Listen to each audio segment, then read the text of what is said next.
আজ বানাচ্ছি মালাই পাটিসাপটা। এর জন্য প্রথমে পাটিসাপটার ক্ষীরটা তৈরি করে নিচ্ছি। প্রথমে আমি নিয়ে নিচ্ছি দুধ।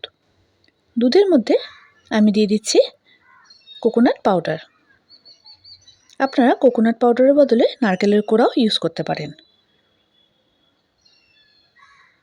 এরপর কোকোনাট পাউডারটাকে দুধের সাথে খুব ভালো করে মিশিয়ে নিচ্ছি, আর সাথে ঘন করে জাল করে নিচ্ছি।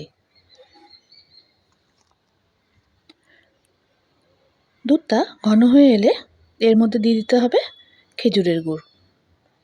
খেজুরের গুড়টাকে কোকোনাট পাউডার আর দুধের সাথে ভালো করে মিশিয়ে নিলাম।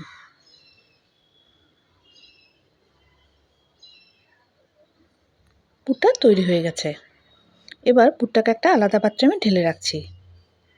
এবার পাটিসাপটার বেসের জন্য আমি নিয়ে নিচ্ছি সুজি, ময়দা আর চালের গুঁড়ো।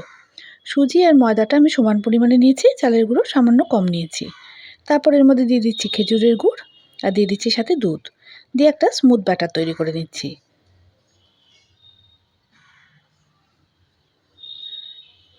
ব্যাটারটা তৈরি হয়ে গেছে।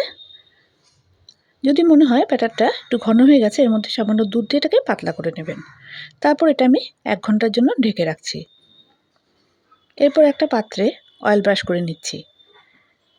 পাটিসাপটার বেসের জন্য আমি ব্যাটারটার থেকে 1 হাতা মতো ব্যাটার নিয়ে এর মধ্যে দিয়ে সামান্য ঘুরিয়ে নিচ্ছি।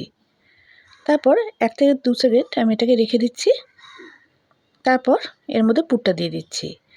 তারপর খুব সাবধানে এটাকে ফোল্ড করে দিতে হবে।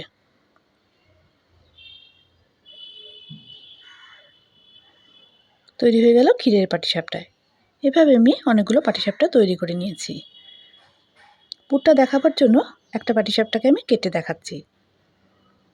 এবার আমি মালাই পাটিসাপটা বানাবো। এর জন্য আমি দুধ নিয়ে নিচ্ছি আর নিয়ে নিচ্ছি সাথে খেজুরের গুড়। দুটোকে একসাথে ঘন করে জাল করে নিচ্ছি।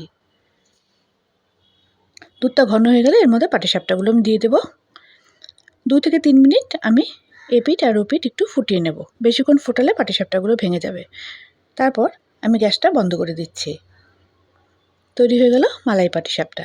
আমার রান্নাটা কেমন লাগলো অবশ্যই জানাবেন, আর লাইক আর সাবস্ক্রাইব করতে ভুলবেন না প্লিজ।